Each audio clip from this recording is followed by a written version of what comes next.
Cronkite News starts now. Good evening and welcome to this special edition of Cronkite News on Arizona PBS. I'm Lauren Quinlan. Thank you for joining us.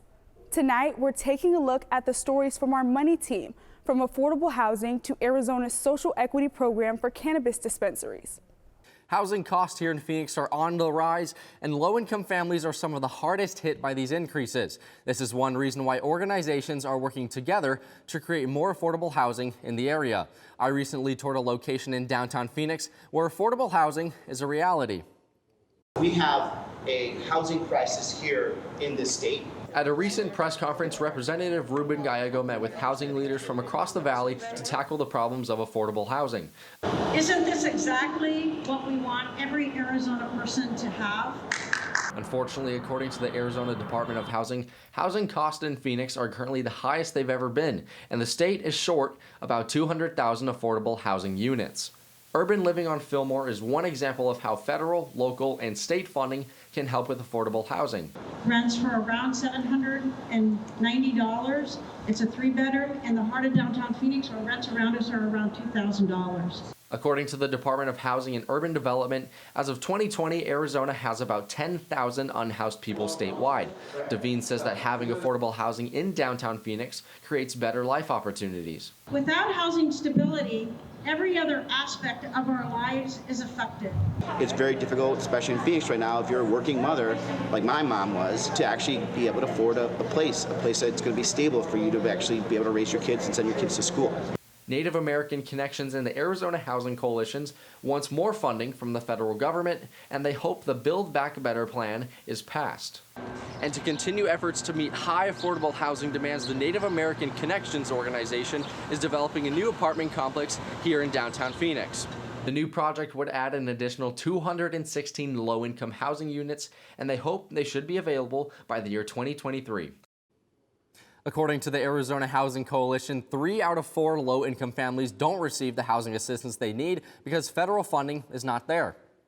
A federal appropriations bill passed at the end of 2020 provides $10.5 million to assist current and former foster youth in Arizona between the ages of 14 and 26. But as Cronkite News' Rob Winder reports, for some in that group, time is running out to receive the help. 4 years ago, Nikki Burgess achieved a great milestone in her life. I graduated college with my bachelor's in May 2017. She started college at the age of 17, but to do that, she had to get permission from a judge because she was a foster child still under the care of the state. I'd entered foster care when I was 15. I was originally placed in a group home for about 2 months. And then I was placed with a foster family. According to multiple studies, those who grow up in foster care are much less likely to graduate college or even high school than their peers.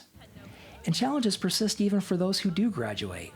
I don't have a family or that many adults in my life who can support me, and so I think that is an ongoing struggle when anything challenging happens in my life, is just not having that support system. When the pandemic hit last year, that lack of a support system became all the more detrimental for former foster youth like Burgess.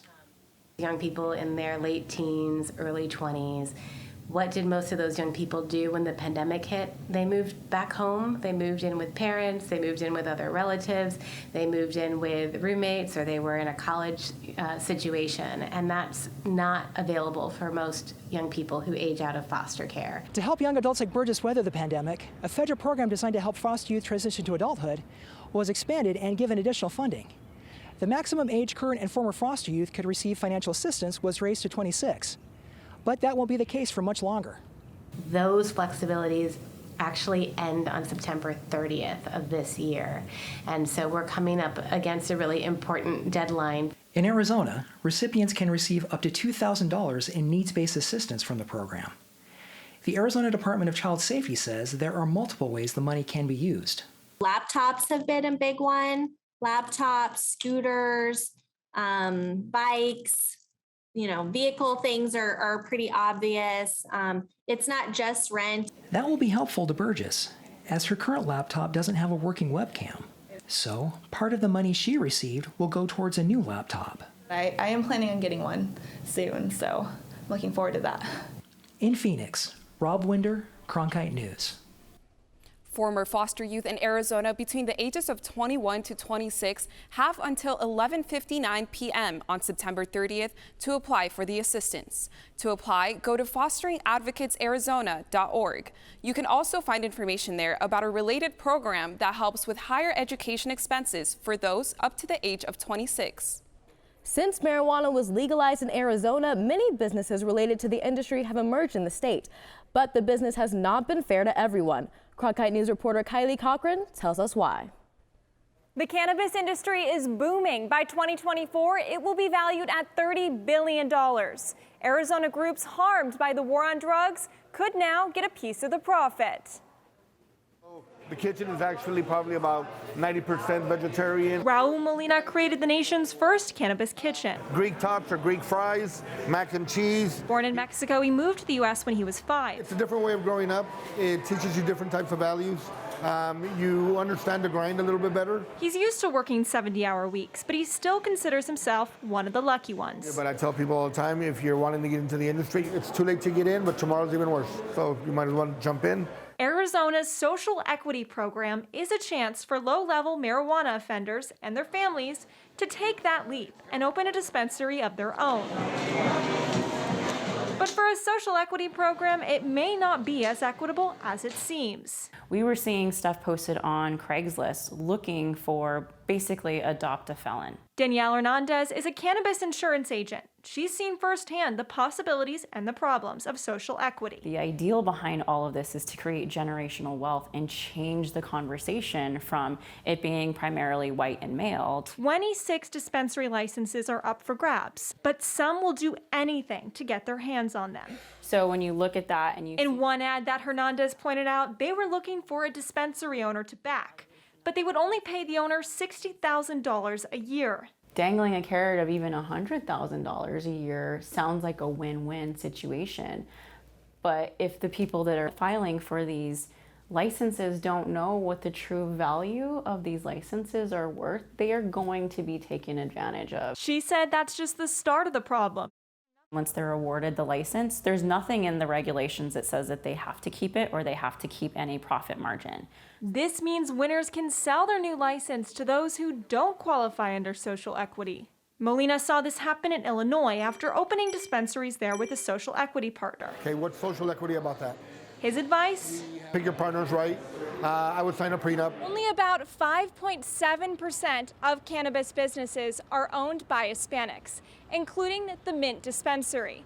But the new social equity program could change that. At some level, it should be altruistic, and it should be giving benefit to the negatively affected communities. And more diversity is good for business, too. I would love to see a lot more Hispanic, and be honest with you, any type of immigrant. It adds a certain drive to the industry. My hope is that with the social equity passage, that there will be more opportunities for people from my community to be able to create new businesses and generational wealth for themselves.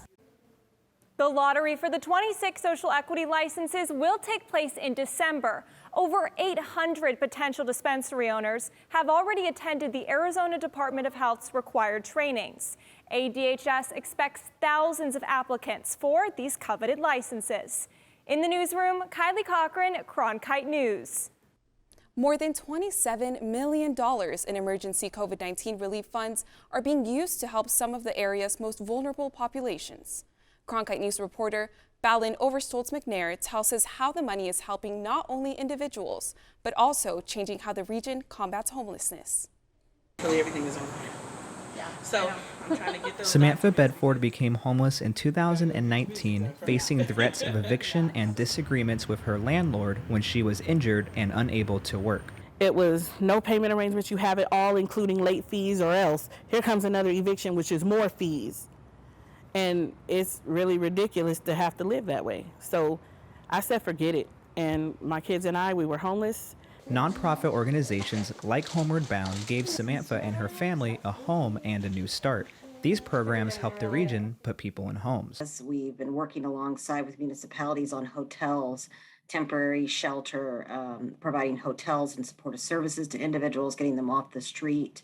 So actually, it has provided us an opportunity to think about ways to serve people that we historically have not. Nikki Stevens, who works in the county, explains a large sum of emergency COVID-19 aid is helping fight homelessness. Actually, the influx of federal money has allowed us to think, again, outside the box, thinking of ways that we can serve people in different areas. Homelessness in the area is growing at one of the fastest rates in the country as wages fall behind rent prices. Stevens says that is their biggest challenge, and more people are at risk as eviction protections end. Now Samantha Bedford is currently focused on going back to school and says she can't thank the caseworkers at Homeward Bound enough. In Phoenix, Bowen Overstoles McNair, Cronkite News. Money from federal COVID-19 relief is also being used to create new homeless shelters in areas outside of the valley in downtown Phoenix. It's probably been a while since you heard live music or watched a play or even a dance recital in person. During the pandemic, performing arts venues were some of the hardest hit businesses. Brenda Rivas reports the federal government is stepping in to help with millions of dollars in grants to support entertainment and music industry businesses. Dozens of businesses across the state are receiving grants, some as large as $1.5 million, others $20,000. But the businesses we talk to say that every bit helps to keep the curtains open. Empty seats in shuttered venues were the norm for most performing arts venues this past year. It was extremely stressful, just wondering, if my business would survive. Matthew Ziegler is co-owner of Hullabaloo Festivals and owner of Greenhouse Productions, a concert promotion business. Both these businesses received shuttered venue operators grants from the government. He says he's elated that these grants came through when they did. I know a lot of other businesses that had really difficult times getting through it, but not being able to be open at all, not have any income for that whole time, it was a tremendous amount of stress. The Flagstaff Symphony Orchestra also received grant money and is making music live again after months of silence. We lost so much of our income, so we really needed a boost to get through that difficult period. Nearly 80% of ticket sales plummeted during the height of COVID, which is the primary source for many of these small live music venues. Representative Tom O'Halloran says his district alone received over $4.7 million to support small businesses like these. And already all this has been going through the grant process and out into the area where it's needed by people. The recipients say they are overwhelmed by the amount of support they have received, not only from this grant, but also from their community as a whole. Really thankful to get back in business. It's helped us to kick off this new season, really, and go back to live performances. The Flagstaff Symphony is prepping for their show later this month, and the Hullabaloo Festival is already in the works for next year. In the newsroom, Brenda Rivas, Cronkite News. It's a tough market for homebuyers across the country right now, but especially here in the Valley. According to the most recent data from Standard & Poor's, home prices in Phoenix were 29% higher in June than the year before. Rob Winder tells us how homebuyers are getting creative. The pandemic drastically reduced housing inventory. In the Valley, there are less than half the available houses in the market now compared to April 2020. That has homebuyers feeling the pressure, and they want to get any edge they can. But one tactic homebuyers are using may violate fair housing laws. Last year, Nadia and Ernest Sacco bought a home in Gilbert they absolutely love. But it was a long and frustrating process to get there. So this was actually our third home that we tried to buy and finally got it. To get an edge on that bid, the Sackos wrote a letter to the seller and even included a family photo. I introduced our family, names, ages of all of us, what we did for work, and just kind of expressed why we loved this home specifically, the things that we loved about it, the dreams we had for living in this home. The Sackos' offer was taken over 5 others, and they think the letter likely helped. So everyone on our street has grown really close, And so I think they take it very seriously when a new family moves in, that it'll be like a good fit for the street. So-called buyer love letters, like what the Sackos wrote, have become a common practice in the home buying process. But those letters and photos can reveal characteristics about the buyer, such as race, religion, or family status. And that presents a potential risk for discrimination. If you're making your decisions about who to sell your home to based on protected characteristics, again, looking at race, religion, sex, national origin, disability, you run the risk of violating the Fair Housing Act, and you could face a lawsuit. Even seemingly innocuous details in the letter can be problematic. A buyer may write in a love letter, "I can imagine my children coming down the stairs at this home on Christmas morning. You've just disclosed to the seller your familial status and your religious preference." The extent to which these letters actually result in discrimination is unclear. I think it's one of those things that is really hard to prove, but what we do know is that, racism and discrimination has been part of our housing market really forever, and there's still ample evidence that it's happening today. But Ernest Sacco, who is himself a part-time realtor, suggests these letters may also help prevent homes from going to investors. They're snatching up these homes that real people want to own. I just went through this myself. I prefer to sell to someone who's not an investor, regardless of if their offer is the best offer. In fact, according to a recent report from Realtor.com, Phoenix is the #1 market in the country where housing inventory is negatively impacted by investors. So while the Sackos acknowledge the potential problems with letters like theirs, they see benefits as well. Having a way to show someone that your home will be in good hands, the home that you spent, living your life in, I think is a positive thing if biases can be removed. Now, so far, Oregon is the only state to pass a law aimed at curbing these letters. But the Fair Housing Act applies in all 50 states, including here in Arizona. So if you believe you've been a victim of housing discrimination, either as a renter or a buyer, you can contact the Arizona Attorney General's office. In the newsroom, Rob Winder, Cronkite News. That's it for this special edition of Cronkite News tonight. Thanks for joining us. Break It Down is next.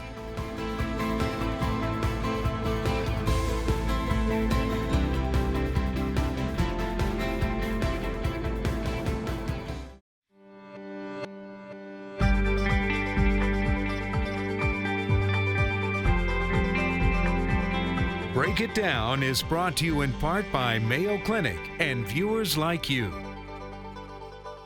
We are celebrating the Hispanic Heritage Month, and one of the goals of these weeks of celebration is to recognize the contributions of Latinx and Hispanics in the United States. However, part of that recognition is to identify some of the barriers that are preventing members of the Latinx community from having a sense of belonging, right? So I was thinking about colorism as one of the top barriers, and I couldn't think of anyone better than Josiana to help me break it down today. Welcome, Josiana. Thank you for having me, Manuel. So my first question is, can you help us situate colorism among the Latinx community? And let's start from a historical standpoint. Colorism is a type of prejudice or discrimination based on skin tone color, and it happens among people of the same ethnicity. We cannot discuss colorism without talking about racism, which is the inherent prejudice and discrimination against people, giving them less humanity because of their racial differences or skin color. Historically, colorism comes from plantation society. You have the division between domestic and plantation slaves or enslaved people created this difference among color. Domestic enslaved people were usually selected because of their features to work inside the master's or mistress' house, while darker skin color enslaved people will work the fields. This is a trait that is common in the United States, but also all across Latin America. Oh, interesting. So basically, to make it a little bit more simple, what is the difference between racism and colorism? Because I know it's really hard for members of the Latinx community to talk about colorism, yet for some of them, it's easier to talk about racism. Where is that challenge coming from? The challenge comes specifically because when you talk about colorism, it happens among your own group. So colorism is in the same ethnic group. So you can have racism from one group to another. For example, from the Latinx community into the African American community, or vice versa, as we see sometimes. But also colorism happens within the community, which is a challenge because it could happen among community members or even in the family structure. So we're celebrating the Hispanic Heritage Month, right? And I was thinking that for some Afro-Latinos, for example, they got excluded from those celebrations. Why do you think that happens? It happens because there's still colorism in our communities that is assigns value to skin tone, to the color of your skin. So Afro-Latinos are excluded, not necessarily culturally, but on an ethnic base from the celebrations.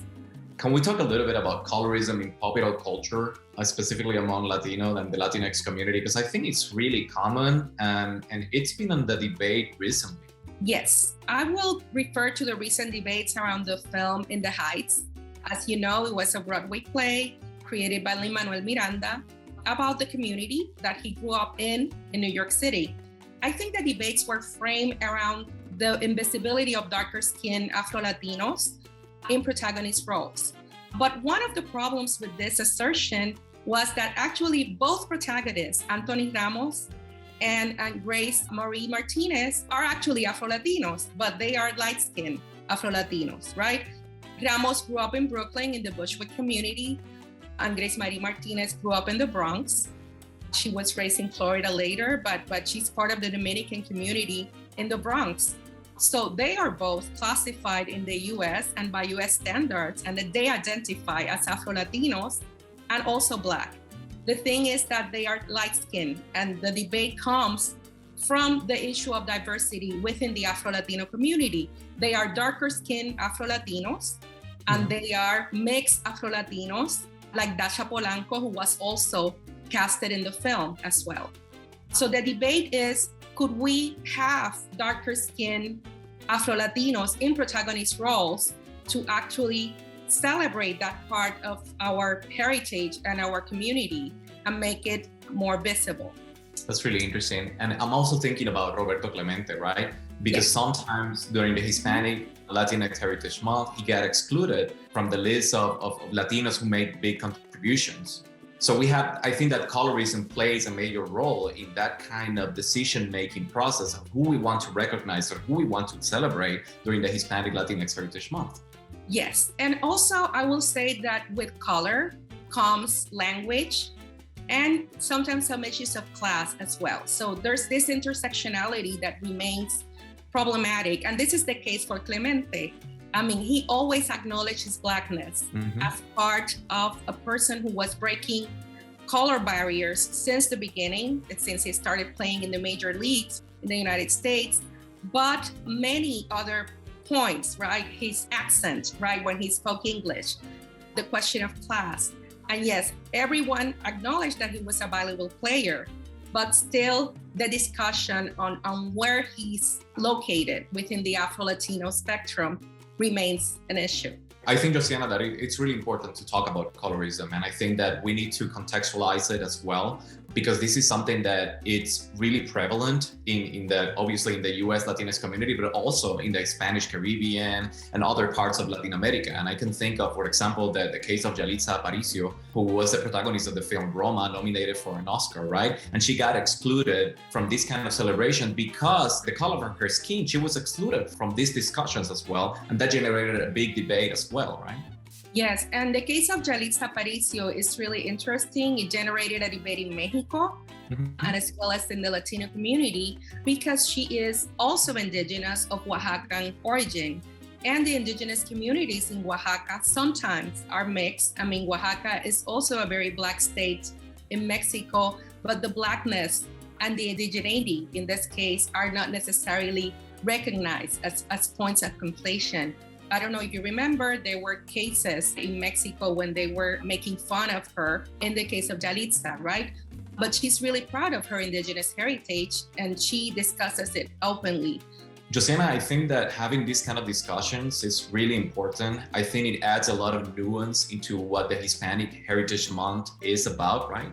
Thank you very much for joining us to break it down. And I really encourage our audience to continue these kind of debates in our comment section. I think that we could talk about this for hours, but we can definitely continue this digitally. So thank you very much for joining us. Thank you for inviting me, Manny.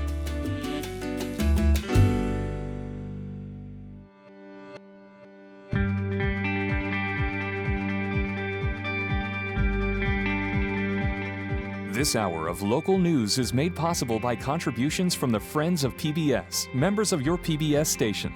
Thank you. If you have comments about Arizona PBS News, please contact us at one of the addresses on your screen. Thank you.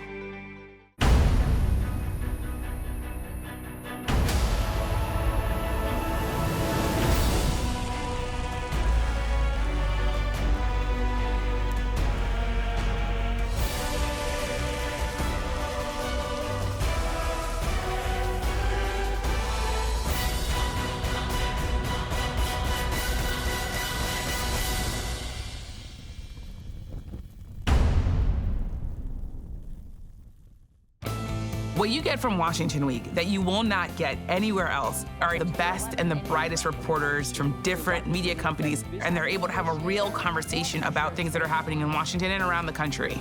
But it's also a show about issues that are relevant to different communities. How do you think that, as the moderator, I feel this deep responsibility to bring in those other perspectives so that people understand how power and politics impact their daily lives.